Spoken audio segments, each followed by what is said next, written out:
Hey everyone, the Still Got It podcast is brought to you by Sutton Basketball Academy, where the next generation of hoopers are made. Whether you're just picking up a ball for the first time or chasing a college scholarship, our year-round academy trains boys and girls ages 5 through 18 to become peak performers both on and off the court. At Sutton Basketball Academy, it's bigger than the game. We build skills, confidence, and character that will last a lifetime. Learn more at SuttonBasketballAcademy.com. Hey everyone, welcome to the Still Got It podcast, where we sit down with former college hoopers to relive their journey, from playground dreams to big-time college moments and beyond.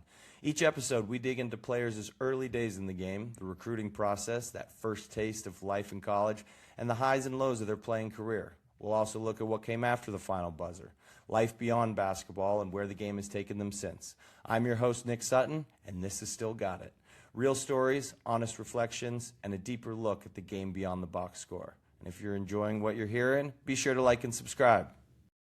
Next time on Still Got It.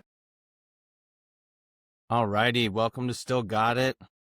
Appreciate you guys joining. We have a very special guest, one of my very, very good friends, Brian Zoubek, 2010 national champion. Thanks for coming, Brian. How you doing? Thanks for having me, Nick. It's good to see you, man. I miss you. Yeah, you know? you too. Miss you too. Well, let's jump right in. So you grew up in Cherry Hill. You had two high-level parents. Dad was an attorney. Mom was a major executive at Aramark, and you have an older sister, Sarah. When you look back, what was life really like inside the Zoubek household, besides probably having your door frames all having to be a foot taller than everyone else's? South Jersey, pretty normal. I was born in Philly, and then I think 3 months into, 3 to 4 months old, my parents were walking my sister down the street in Philly, and she was picking up cigarette butts. So they were kind of like, hey, it's time to move to the suburbs. So, I really only knew the suburbs my whole life, and growing up near Philly, and for any Gerald Henderson, a lot closer to Philly than Gerald grew up. So even though he says he's from Philly, so but yeah, they were normal. Parents worked a lot. It was me and my sister. But they were always home at 6:00, 6:30 for dinner, and there every weekend. I really enjoyed growing up in South Jersey. You're so close to everything. So pretty typical. And so before basketball was even on your radar, and I didn't know this about you, but you were actually a standout soccer player. And then in sixth grade, maybe standout is a little bit too high praise, but I was pretty good. It just, I was a striker and a goalie. And I think, at a certain point, being a goalie and being, 6'3" in middle school, or 6'5" or 7 by the end of it, that made the lower ones a little harder to get. So, I played baseball up through middle school, soccer up through middle school, and then basketball. And then by the end of middle school, I think I was 6'5", 6'6", maybe. And the strike zone started to get a little too wide. I liked pitching. I'd always kind of wanted to be Randy Johnson, the big unit. But soccer was fun, but basketball just obviously made more sense, and enjoyed it a lot at that point. Yeah. So when you like hit that growth spurt or growth spurts, and you were probably already tall, but when you became like the really tall kid, like how did life change for you? Like socially, athletically, even just like moving around? Like, did people start telling you like, oh, well, since you're tall, you have to play basketball, or did you just feel that inside, like, yeah, I should probably get into basketball more seriously? I don't know if it was that different for a specific growth spurt. I was always the tallest kid in class my whole life, always a lot taller. I think that, when a lot of people stop in, early freshman, sophomore year of high school, I kind of kept going a little bit. So I think by the end of my freshman year of high school, I was 6'9", and then I, kept going to 7'1", 7'2". By the end of my senior year. So always kind of the same for me, always stood out. Obviously, once you get to the, kind of 6'6" range, it's, you're taller than all adults at that point. So it was just me, taller than my classmates. And, my parents would be on the soccer field with the, watching, and, I would be obviously way larger than all the soccer kids. And so the parents on the other side would always be screaming, "How old is he?" And, and my coaches would just point over at the sideline at my parents, who are 6'6" and 6'3", and everybody would go, "Oh, all right. Yeah, that's fine, I guess." Yeah. So, yeah, it was kind of something I was used to my whole life. Yeah. And so as owner and founder of Sutton Basketball Academy, I'm always curious about how elite players trained when they were growing up. So when you were growing up in middle school and in high school, did you have like a personal trainer or do small group sessions, or was your game mostly built, on the playground at recess, or just, during your team practices?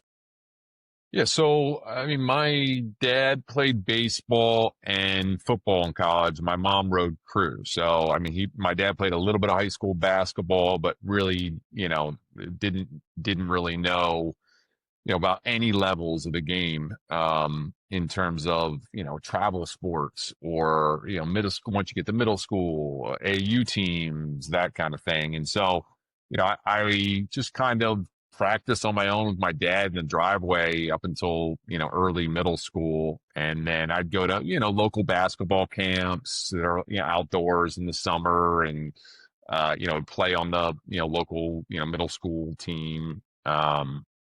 And then, I started getting bigger and better, probably 7th, 8th grade, and started maybe playing on the local, AAU team down there that combined a couple of the better kids in town.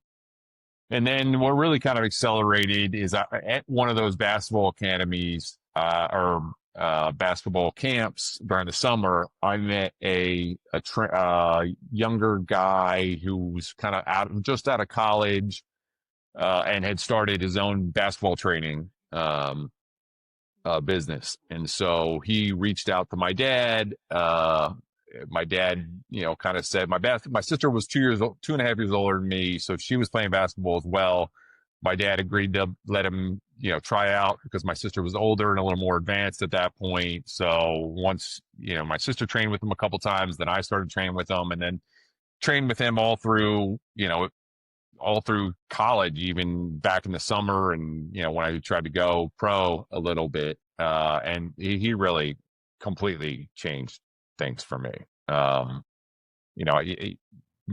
Having parents that didn't know kind of the levels of basketball, it was kind of like every plateau you get to, you see a whole new level that you didn't even imagine could be there. I think in middle school I played, an AAU team that played against Derek Character, who was a really good New Jersey player at the time. And I think in 6th grade, he must have been 6'8", 6'9".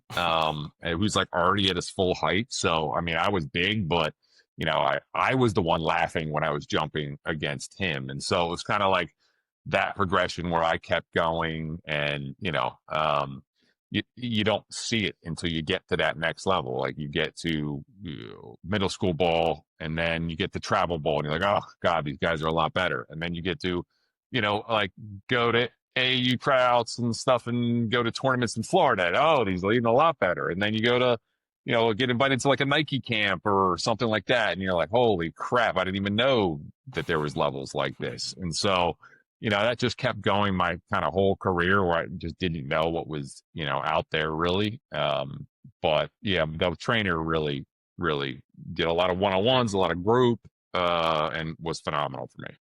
That's awesome. And that's actually a really good segue into my next question about, playing in Jersey during a loaded era. You had your future teammate, Lance Thomas, Derek Character, as you just said, Earl Clark, future Final Four opponent, Deshaun Butler. What do you remember most about competing against guys like that back then? Yeah, it was interesting. South Jersey, I grew up in South Jersey, so it's kind of a different state than North Jersey almost. Most of the, better guys are up in North Jersey, the guys that go to, St. Pat's, St. Benedict's, St. Anthony's. And then, we'd go over and play in the Sunny Hill League in Philly, which is a, very well-known kind of high school league. there. And, Philly obviously has a lot of phenomenal players. I mean, South Jersey was competitive. I kind of lucked out where I grew up in Cherry Hill, but we were so close to this high school nearby called Haddonfield, which was a much smaller town. New Jersey's grouped by groups. So you have, the smallest schools are group 1 that are public. The largest are group 4. We were group 2. So on the smaller scale, and then you had, parochial schools. So you had Catholic schools. There was a group A, group B, somebody like St. Anthony's, Bobby Hurley was, I think, a group B parochial. But we had, so my parents, didn't live in town, but they had this program where you could, pay tuition if you got accepted into Haddonfield. I didn't love the, Cherry Hill East high school system. It was too big at that point. So they sent me there. My sister had gone there before as well. And then they moved into town later on, in my, my junior year or so. But, I got super lucky because the other best kid from Cherry Hill, his mom was a gym teacher at Haddonfield. So he got in as well. And then we had, I don't know, 5 or 61 players that Wow. ended up playing at this small school. So we won 3 state championships in a row, my, sophomore to senior year. And, would always get held up playing against the Catholic schools, because they could recruit from anywhere. But, we beat St. Anthony's one year in a tournament, and it was kind of this perfect storm coming together for this tiny South Jersey school. So. Yeah. Well, that also leads me to your time at Haddonfield, and you had one of the most dominant high school careers that maybe Jersey's ever seen. As you said, you had 3 state titles, your state player of the year, Jordan All-American, Parade All-American.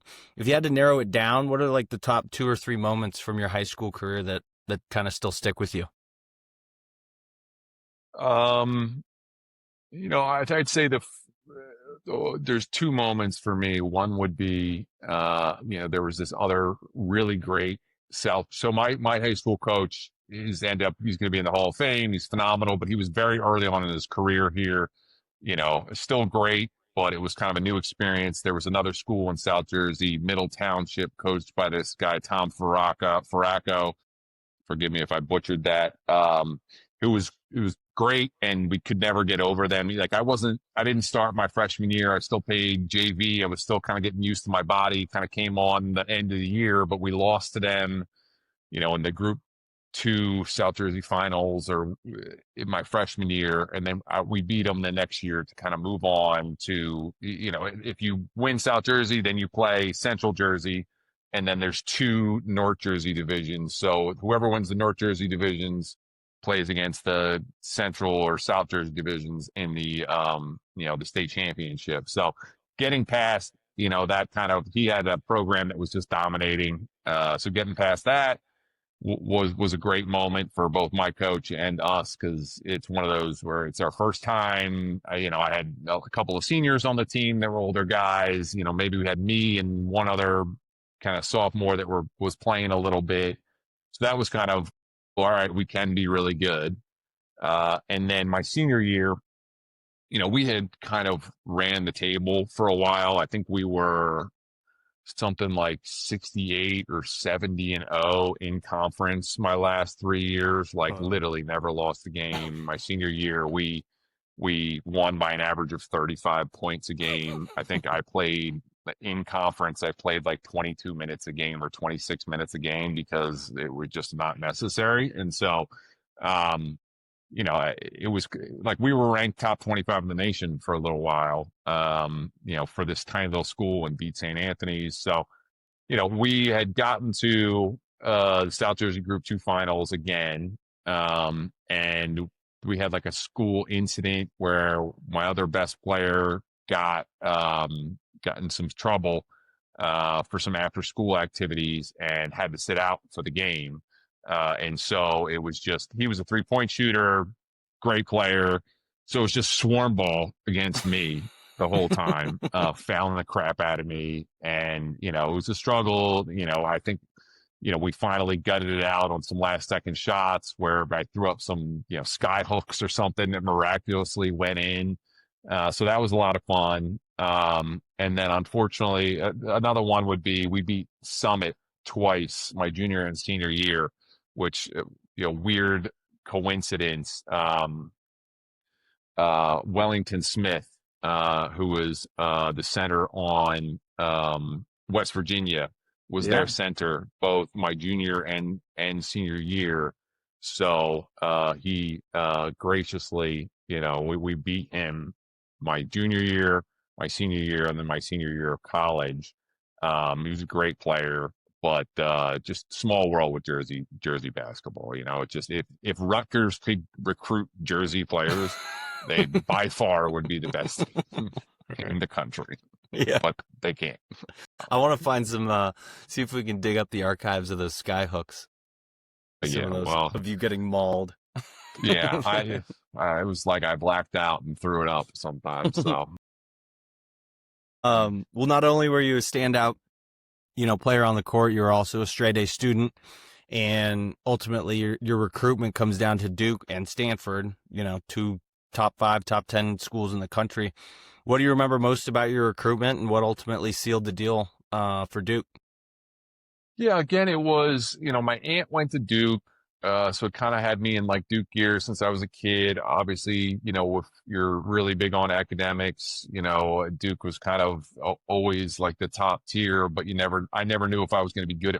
I always thought I would be fine academically, but I never knew if I was going to be good enough from a basketball perspective because, maybe I got good my sophomore year. By the end of sophomore year of high school, it's not like anybody was looking at me before then. So, my dad went to Princeton. I had kind of always gone to Princeton basketball summer camps because of that. And so, I was thinking probably an Ivy or something, earlier in middle school or earlier in high school. Never really thought I was going to be trying to play at this high level or even thinking about going pro. So, I ended up going to, my sophomore or junior year, I went with my high school coach up to see a practice at Princeton because, we were just thinking that, all right, I'm probably going to be better than Ivies, but, let's check it out. Because I was, super interested in going. So I went up there. The head coach had just left from Air Force and gone to Princeton, and his practice, forget the coach's name, but his practice was the most intense thing I'd ever seen in my entire life. And he was mother effing all the kids, and I'm like sitting there like I would be a relatively big recruit like for Princeton at this point. What is he doing? And even my coach, who's like was very mild mannered, didn't curse anything. Looks at me, he's like, Brian, like we'll meet with them, but we're obviously not going here. So yeah, even like the main center like quit in the middle of the year after that. So it ended up being obviously the right decision. For an Ivy to have that kind of thing is, a little much considering none of these guys are going pro for the most part. And they're all in, financial or, science courses that, they have to actually do their homework and go to class and are going to have a different career. So it was a little bit much for me. And then, after that, it was kind of, hey, all right, what's the best academic school that I can get into with basketball? And so, I thought I could maybe get into them without it, but, it kind of with where my parents were focused and their backgrounds, I was recruited by a lot of schools, but at the end of the day, if I had the shot to either go to Stanford or Duke and combine it with that academics, my uncle had went to Stanford Business School. My mom had, wanted to go there originally, but then went to Columbia. So it made it pretty easy to choose between those two. The thing with Stanford was I had always Stanford in my mind would have been a better academic school at that point. And Tech was just getting started. I kind of wanted to maybe get involved something to that degree and go to the Stanford Business School as well. So that was interesting. But I think Mike Montgomery was the coach who started recruiting me, and then he left for the Warriors, and Trent Johnson came in. I think it was kind of like, hey, we're taking over this recruiting, but it was different. Didn't have the relationship there. The Lopez twins were also my year. So while at some point we might have been a little bit closer in, skill when I was first coming into college or during early college, they had like 3 big guys my year already, and they had a great big guy coach, but ultimately, I think it was just too far for me to go out there with my family on the East Coast. And, when Duke makes you the offer, it's hard to say no. So, yeah. Well, I think it's fair to say that you made the right decision. So going into freshman year, let's talk about Duke. Your college career started fast. You're in the starting lineup from day one. You dropped 18-6 in your debut. And it seemed like those first few weeks you were carving out a real solid role. As the season went on, year got rocky, minutes dropped off quite a bit. So just looking back on that freshman year, what do you remember about the highs of that early start, and how tough was it mentally as your role kind of shrank throughout the season? Yeah, freshman year was really tough. Obviously, you were there. Between, the coaches not being there during the summer and us being required to come, and the only real things we could do was strength and conditioning, which just had us running like crazy, in super great shape. But I was on my own for the first time. I didn't know how to eat properly.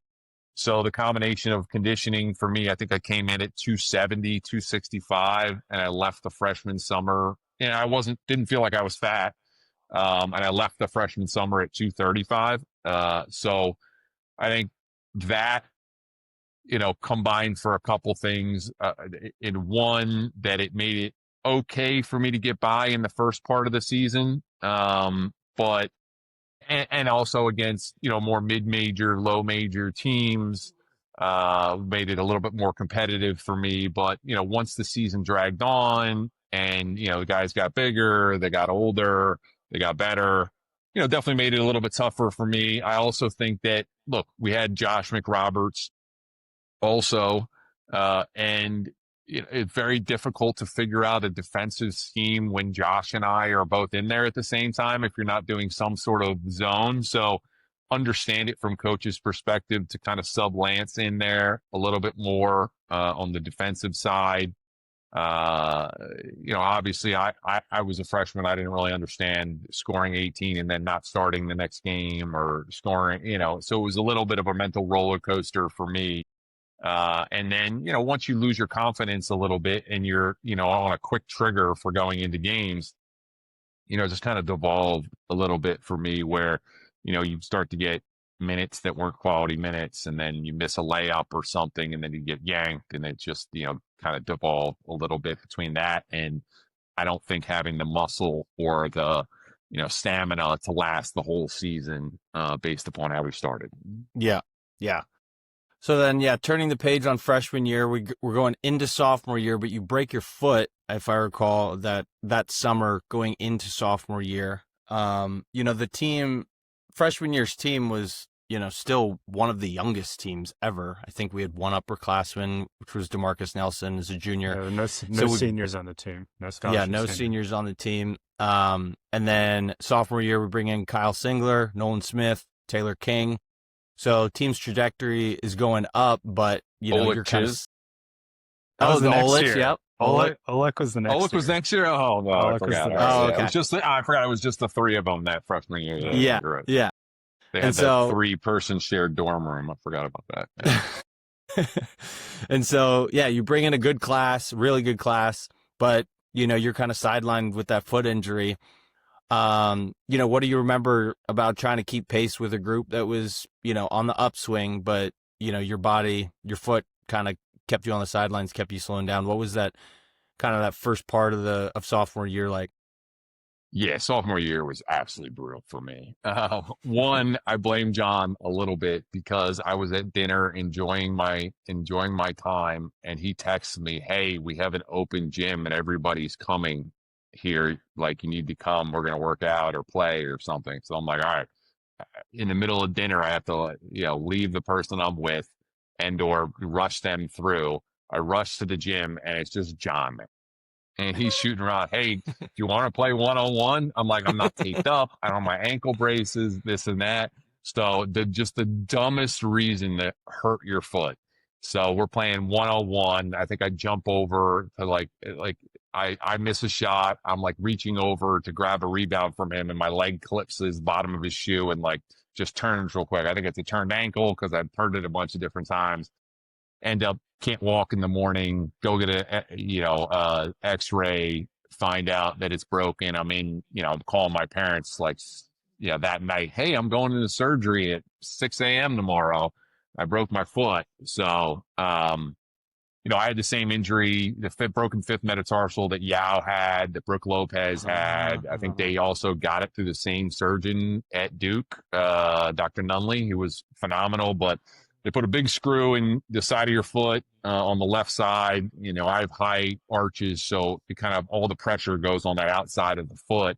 And then they did either a skin graft or a bone marrow kind of injection on the site to help it heal. And then, I'm on a boot for 4 months, trying to do summer classes and stuff in just an absolute hole on Central Campus that they put us in for the summer, just like horrible apartments. And so rough summer for me. I think I spent like half my time watching the New Planet Earth CDs so I could like distract myself. Great show. So, great show. Yeah, tried to come back, but basically, it didn't heal very fast. And so, the surgery was so messy that Dr. Nunley told me, "If you re-break this, don't come back to me because I don't want to do it again." And so I'm like, it inspires a lot of confidence. Great.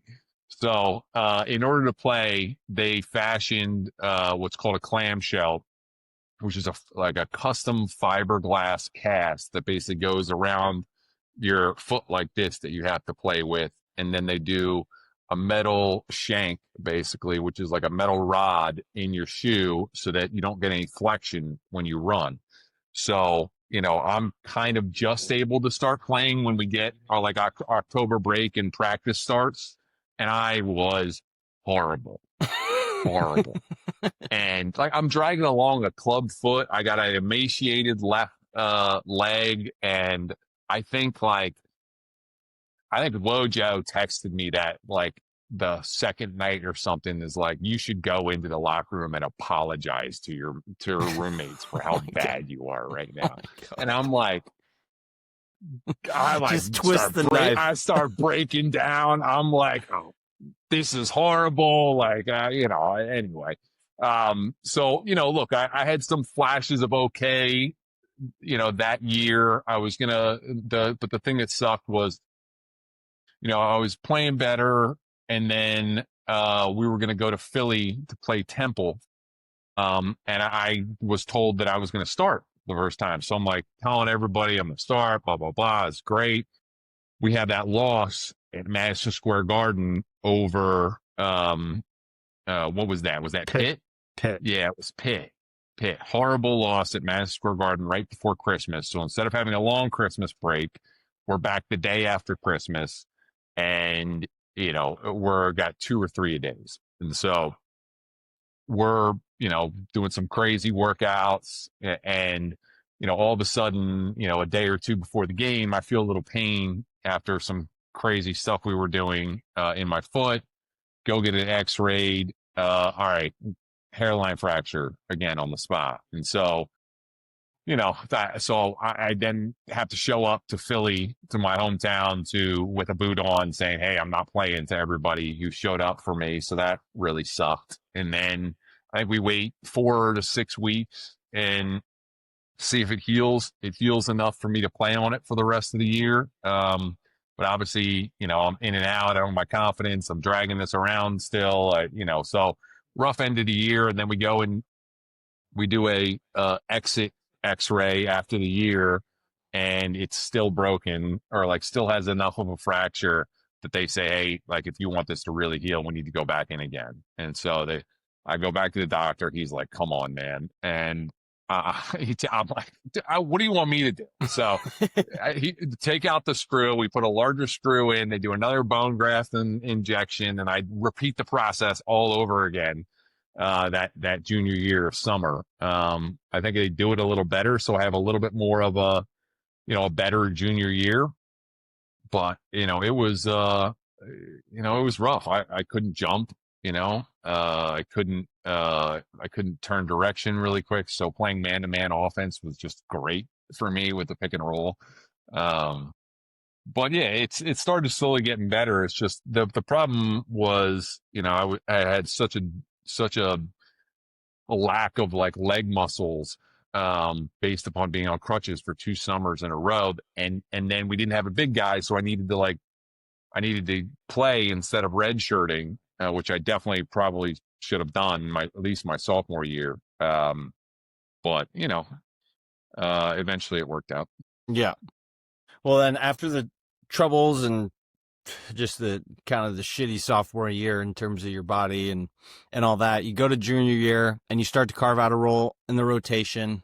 Want to touch on, Steph Curry comes to town for the second time, actually. You guys beat Davidson. He drops a cool 29, 6, and 8. Just real quick, I mean, did you think of anything of Steph Curry at that time, or was he just another, like, he's an exceptional shooter, but, or did you see, like, wow, this guy is really something special and is going to maybe become something like what he became ultimately in the years to come? Yeah, it's interesting. I mean, I definitely remember the game. I definitely remember him being great. I definitely remember there being a spotlight on him, to find him wherever he is on the court. I wasn't really responsible for being anywhere near him. So, a little bit less, intense for me at the time. He certainly wasn't the name that he was. And I also think that, we had a lot of times where these mid-majors had 1 or 2 guys who just, would go off against us. We had, I forget his name. There was a kid from Rhode Island. Jack Barron. You remember him? Yeah. He went absolutely off. And, it's one of those, you're at Duke, the pressure's off. They're not expected to win. And so they have the extra green light and they have the, they feel like they're in the zone. And so, and then we'd get ripped apart the next day. I'm like, this happens all the time because guys just have the green light and, there's no pressure on them. So, I think he was great. If anybody thought that he was going to be anywhere near where he is now, I mean, they're lying. So, but he was great. And, it certainly made practice not as fun for us the next day. I'll tell you that. Yeah. Well, also those, during those kind of, that time at Duke, junior year was kind of dominated a lot of by UNC, including the Hansborough teams. They eventually won the title. What made Hansborough and those Carolina teams so brutal to play against during those years? Yeah, look, they had a ton of talent. They were, more experienced. They had a lot of guys who were older at that point. Like I remember my freshman year, one of the biggest problems was just that, at that point, a lot of guys had juniors and seniors. And especially on the bigger side, I remember playing Maryland my freshman year, and they had Gist and, one other guy who were just absolutely killing us on the boards because, they were seniors and they had 4 years on us and we were emaciated by that point. And, it was just not fun. And, Hansbrough is one of the strongest guys I've ever, played against. When I was first at the, Nike camp, I was a year younger than him. And I think he had, was also like I don't know. Well, I was a year younger than him at the first Nike camp. I have no idea how good guys are. It was me, Greg Oden, and Tyler Hansbrough at this camp. And like I'm coming from South Jersey, Haddonfield. I think I had a good good sophomore year. And I was just like trying to box out Tyler and Greg. And it was realizing there was a new level of strength. And so, I think, look, Tyler was super committed. He was waking up at 4 a.m. to get meals in and stuff, and he was country strong. So it was just between the experience and their strength, it was just super tough to play against. And combined with, I felt like I was on the other end of the spectrum, having gone through injuries, a lot of conditioning, and just wasn't where I needed to be strength wise and or mobility wise to really compete at that point. So it was just very tough between that and the confidence. Yeah. Well, going back to your class, you, John Shire, Gerald Henderson, Lance Thomas, now you can make the argument it's one of the greatest classes in Duke history. And so if you were to give me a scouting report, like a real scouting report on Shire, Henderson, and Thomas, what made each guy unique on the court, but then also off the court in the locker room? Yeah, like I'm never going to give too much credit to John just because he's John, but my college roommate and good friend and my most infuriating humans I've ever met in my entire life. But he was also that on the court. He was infuriating because you didn't expect some things from him. You didn't expect his touch around the basket. You didn't expect his IQ and getting his shots open. You didn't expect him to be rebounding the way he did. You didn't expect him to be in the mix. He was more physical than people expected. And so, I think obviously, his shooting was really, most people's radar, but all the intangibles weren't, and those are hard to prepare for. For me and Lance, I mean, the easy part was that we're barely shooting. And so, for Lance, obviously he could guard anyone on the court.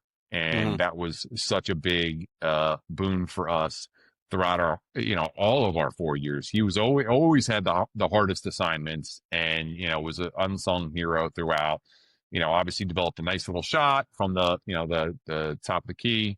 But, and Gerald obviously was just a threat on that first step. And so, I think that, it was a good combo of guys, and, tough to prepare for because you had a little bit of everything.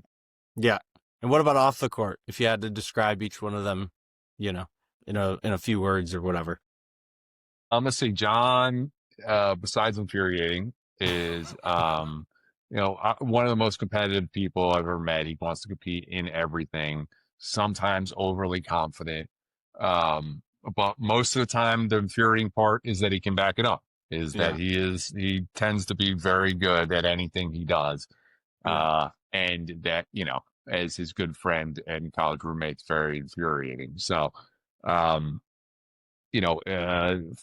Lance, being from Jersey, it was a little bit of a culture shock down at Duke. So we had a lot of commonalities there, in terms of, background and, things we liked and, things we could laugh at. And so me and him, had a great time together. We always commiserated about our lack of being able to shoot, considering where, John, G, Nolan, and Kyle were at. And then G, I remember there was a tournament in Jersey that he participated in. I think it was the Eddie Griffin Classic up here. And I got switched on to G. This is my introduction to G. I got switched on to G at the top of the key. Never heard of him, never met him before. He takes me on the first step, and I'm a little slow on it.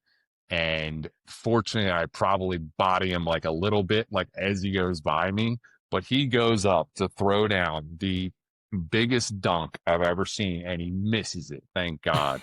But so G was just an absolute freak, and super competitive. But all of them were great and great guys to be around.